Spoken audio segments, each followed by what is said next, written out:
G'day ladies and gentlemen, how you all doing? ScottyD49 here with you once again for another installment of How to Play Warhammer 40,000. Now in this series, we've been covering the ways to construct an army list and all that's involved in it, the different ways that you can play the game, as well as going through the core mechanics of the game, so that you're able to learn the game and have a great understanding of it after the end of this series. Now, in this video, we're going to continue going through the phases of the turn for the game, covering the movement phase. Now, ladies and gentlemen, if you do enjoy watching this content, you want to catch more of it that I am working on over the coming weeks, feel free to hit the subscribe button down below where you'll be notified of the videos that I release coming up. But ladies and gentlemen, without further ado, let's jump into it. Alright, so the movement phase comprises of two different steps, as well as including a lot of different advanced rules that we're also going to be covering in this video as well, because they are quite pertinent to the movement phase. Now, these are moving units, the advanced movement rules, and reinforcements. So to start off with, we're just going to jump into the baseline of moving units. Every unit in your army has got a movement characteristic. On their stat line, it's actually denoted by the M at the front, and it is in inches. So it means that, say, a Necron Warrior has got a 5 for its movement characteristic, it means that it can move 5 inches. Now, when you go to move a unit, if it consists of multiple models, then you can choose to actually move all of the models in that unit, or you can move only some of those models. However, if you choose to only move some of those models and not all of them, they still all count as having moved, however. There are 4 different movement options that you can choose for any unit in your army in the movement phase. The first one is remaining stationary. Sounds pretty self-explanatory. None of the models in this unit move this phase. The next is a normal move. You can move models in a unit up to their movement characteristic in inches. So obviously, using that Necron Warrior example, this is where you'd move them 5 inches. Or up to 5 inches, of course, you don't have to go that full distance. However, models can't finish within engagement range of an enemy model with their movement, and I'll get into a little bit more in a minute about what engagement range actually is, because it's quite pertinent to movement and it is quite a restricting factor as well to be aware of when you're moving your own units. The next type of move is what we call an advanced move.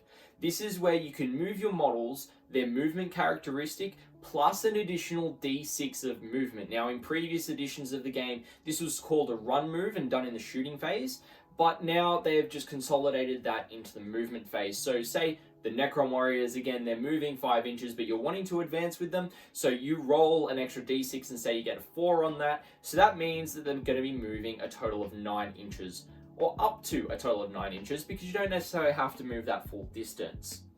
Again, models cannot finish their movement within engagement range of enemy models, and the advanced move has the additional restriction that you cannot shoot or charge with a unit that has made an advance move. Now, there are some rules in the game that will interact with this and allow you to do so, but that's generally faction specific depending on stratagems and abilities, and we'll get into some of those in later videos as well. And the fourth type of movement is falling back.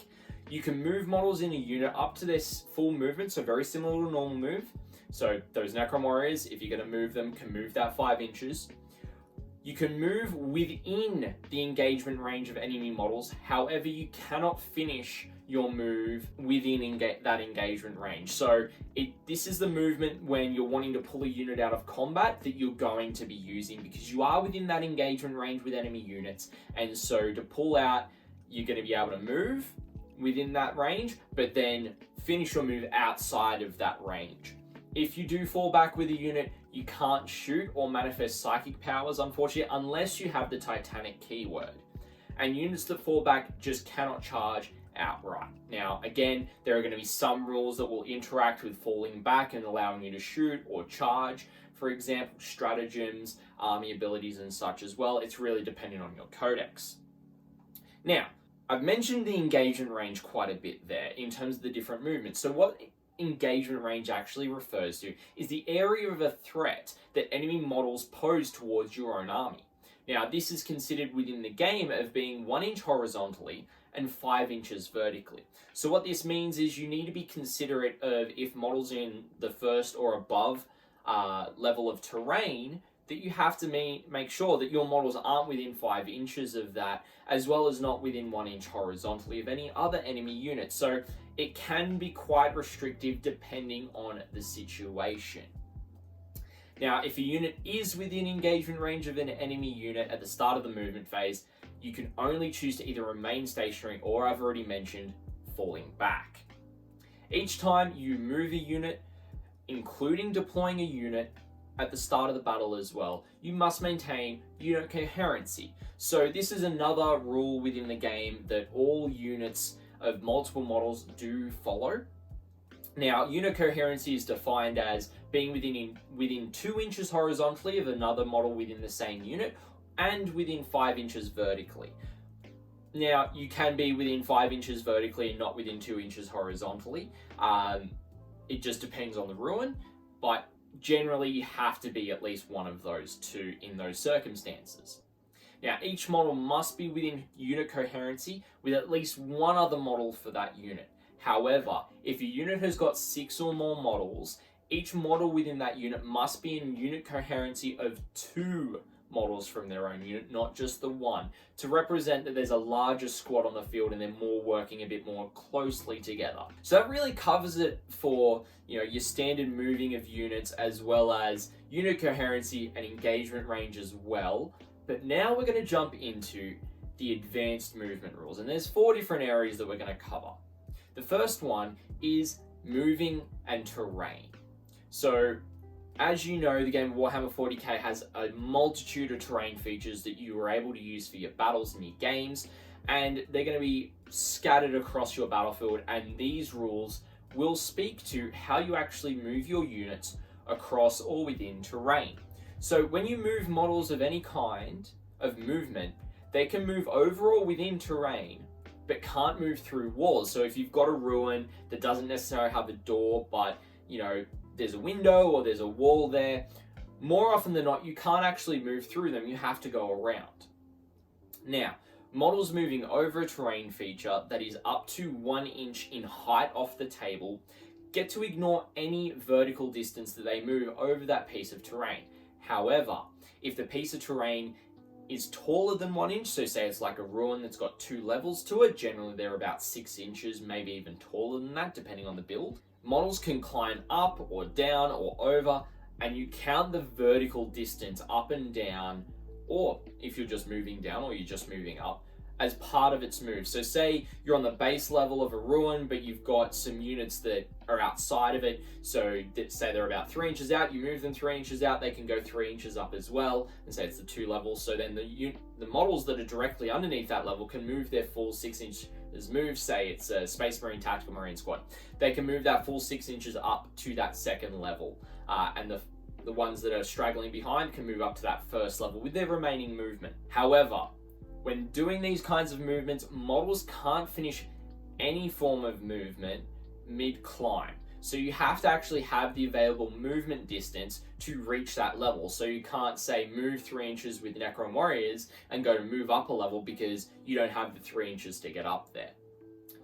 Now, that's pretty self-explanatory with terrain. Now we are going to do a terrain-focused video coming up in the future as well, where I'll delve into more of how terrain and your models interact and how they can affect your games as well. The next one for the advanced movement rules is going to be movement and flying. So this is specifically for units that have got the fly keyword. Now, these type of units with the fly keyword will act differently compared to units that don't have it.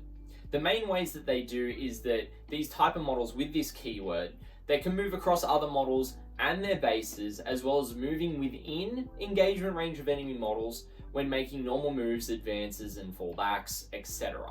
Now, they also get to ignore any vertical distance that is made as a part of their move. So say you need to move them into a ruin, but you want to do it on the second level, and they've got, say, 12 inches of movement, you're able to move them that 12, and they're able to be on that second level and not count that vertical distance being made with the fly keyword.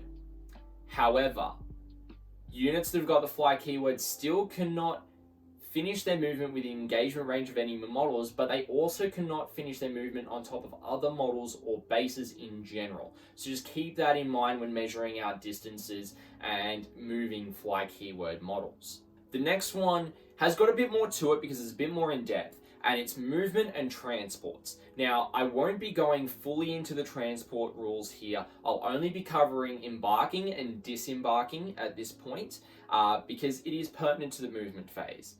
So transports are units that can actually take units inside them, like say a Rhino or a Razorback for Space Marines, and they're able to transport them around the field, and then the unit can jump out when they choose to do so. Now, to embark upon the friendly transport, a unit must end a normal advance or fallback move with every model wholly within 3 inches of the transport.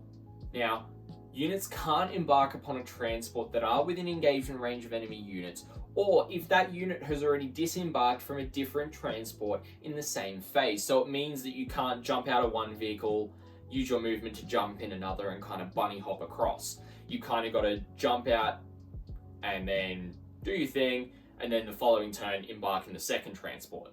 Once a unit is embarked within a transport, it cannot be affected by any abilities or stratagems, nor can it do any normal actions unless the vehicle specifies that it's able to do so, for example, but those are few and far between nowadays.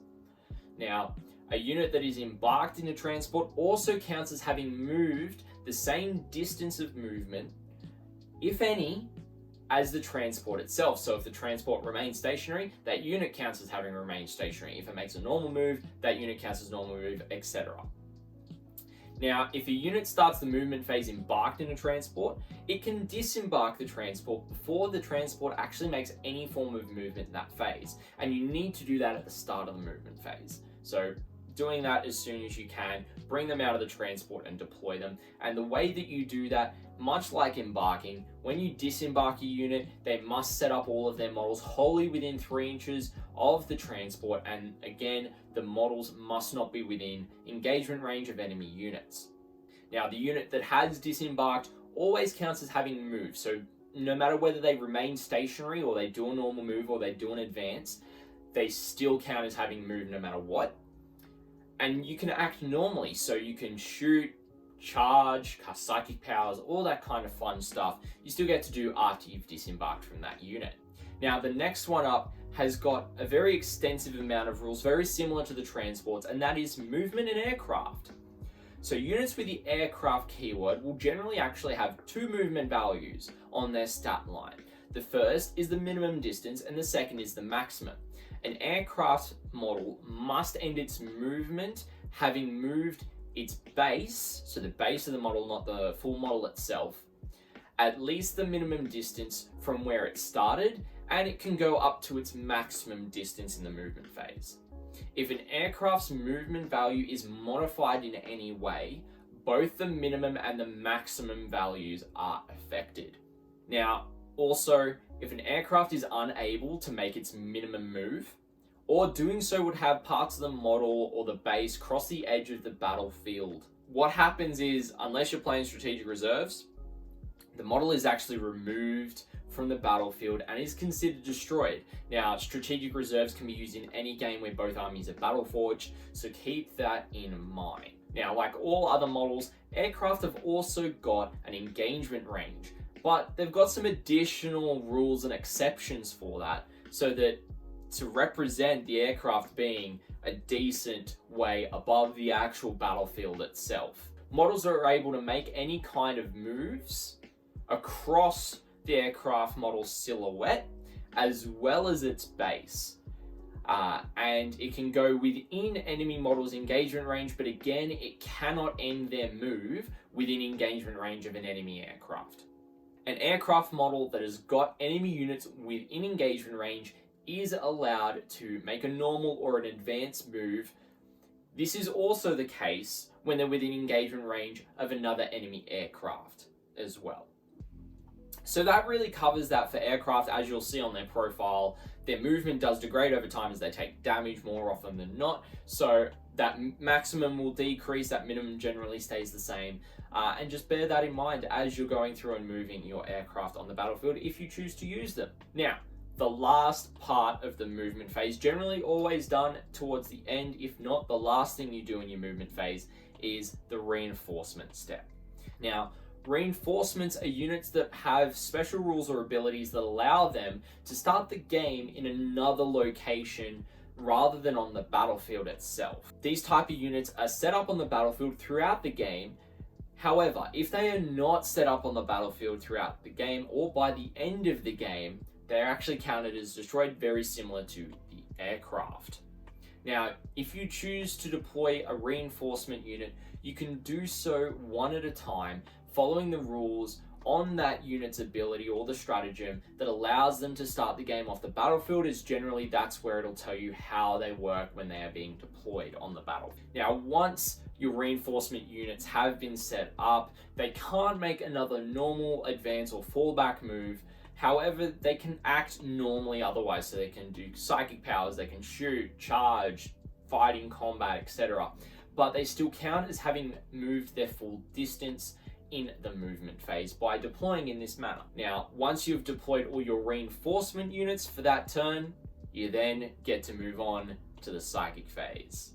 And that covers it for the movement phase, ladies and gentlemen.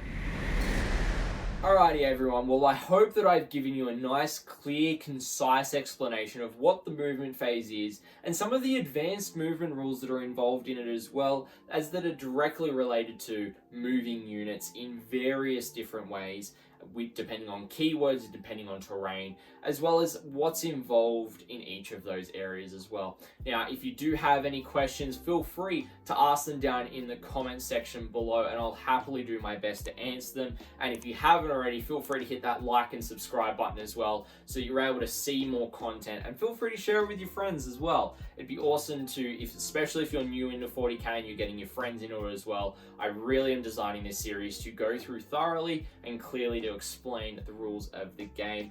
But if you don't feel comfortable commenting here on YouTube, feel free to come by my Twitch channel and ask me whilst I'm live on Tuesday and Friday nights and Saturdays during the day, Australian Eastern Time, where I do hobby sessions, live games and tournament coverage, and Dungeons & Dragons thrown in there as well, which is always good fun. Or you can jump in the Discord with all the details down below, where we've got over 100 members in there and we're all across the world. So any time zone, you're able to chuck up a question and someone should be able to chime in and help you out with that. But ladies and gentlemen, thank you so much for watching and I'll catch you in the next video.